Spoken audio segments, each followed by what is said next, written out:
Sagalee gammachuun subscribe, share fi like gochuudhaan walaloowwan amantaa akkasumas illee barnootaa fi faaruma amantaa akka isin bira ga'u mallattoo bilbilaa tuquun akka wantoonni haaraan isin bira ga'u taasisa.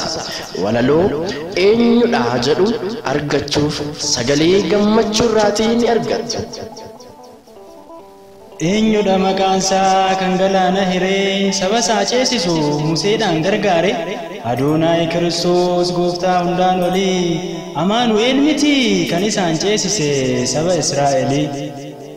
Garbummaan Fari'oon gidiraan loltoota Israa'el booji'e hunduun ni watwaata. Dhiiga ijoollotaan gamoon ijaaramee Israa'el garbummaan hedduu hacuucame. Baroota hedduudhaaf Fari'oon nu bitee gamoo Gibsii ijaaruun waan isheen nu goote. Aara galfii malee galgalaaf ganamaa osoo darbatamnu qacceen hayee lama. Humna namaa malee gamoo Baabiloonii diigee kan bittinse ilillee qofaani. Humni isaa guddaadha madaala hin qabu yoomiyyuu dursaadha eenyu san qaqqabu. Galaana Eegtiraa gamoo kan taasise osoo ittiin bu'iin akka dhagaa hirkise. Eenyudha maqaansaa isa beektuu laata ilma Maariyaamii Kiristoos jiraata.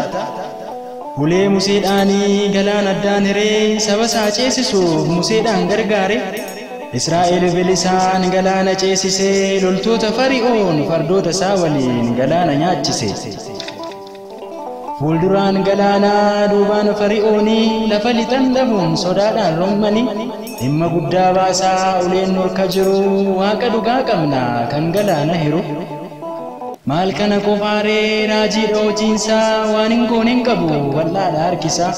Jaamaaf ija kennee du'aaf lubbuu uumee waa hedduu raawwate addunyaa naanna'e. Waggaa 12 dhiiga ishee roobsitee firaaf lammii dhabde qofaatti kan hafte.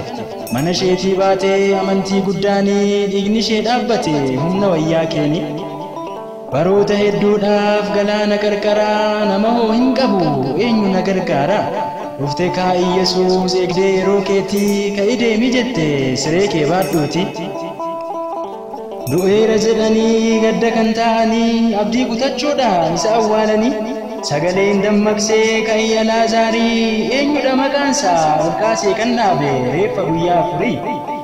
Dhalootuma isaan jaamee kan dhalate Iyyaarikoo gubbaa kan taa'u rakkate. Ilma Daawit jedhee fayyuu kan barbaade Barxeemiyoos si faarsa gammade. Barxeemiyoos argee si faarsa gammade. Dubartittii gooboo ija keen argite harka kee irra kaa'uun ba'aa ishee irraa buute. Abbaa dadhabootaa yaa abbaa hiyyeessaa maaltu siif godhama atoon daa qabeessa. Maal kana qofaaree dubbatameen dhumu waan inni raawwate. Galaana kan dhaabu sagaleen dubbate.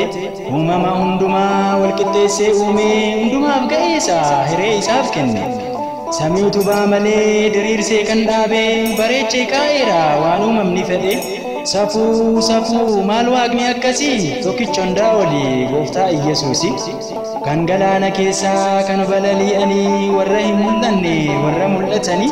Eenyudha maqaansaa inni kana uume barruu isaan to'ata hundumaa abboome. Amaanu'eel Yesuus Kiristoos Adoonaa Elshaadaay qoricha addunyaa inni moggaafame.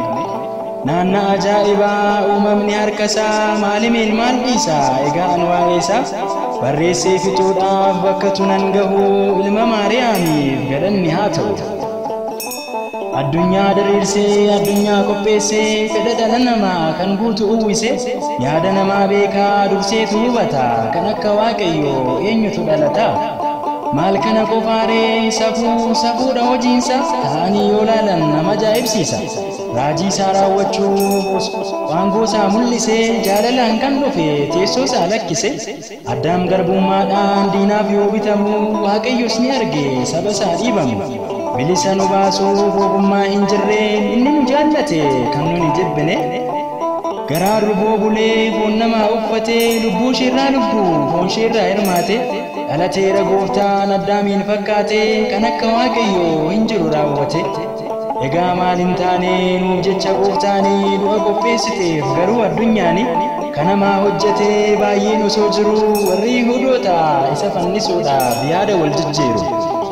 fannoo jiidhaa baatee dadhabe osoon jedhiin dhiiga isaa lolaase homaa osoon yakkin barruusaa qulqulluun mismaarri waraanee yeroo garafamus na dhukkube hin jenne osoon daaqabuu akka hin qabne ta'ee nuuf jecha dadhabuun cubbamaa kan ta'e yaa gooftaa Iyesuus jaalala akkamiitii inni ol si baase fannoo gubbaa irratti addunyaan jibbituus inni isheen jibbine du'a sodaachuudhaan boodatti hin jenne dhiiga osoo roobsuu fannootti ol ba'ee addunyaa fayyisuuf qaamni isaa qunca'e addunyaa fayyisuuf qaamni isaa qunca'e namni dhalootumaan gaarii hin jaallatu qoricha isaaf dhufee dabarsee kan laatu osoo itti beekee jireenyaaf barbaade waaqa isaan gurguru qarshiidhaaf gaggabe barbaaniin lakkisii gooftaa nuuf fannisii jechuun gaafatanii mootii Phiilaaxoosi maaloo maal balleessee cubbuu maal hojjete addunyaan fannisuuf kan isheen qophoofte gatii nu fayyisee kiyyoo nurraa cabsee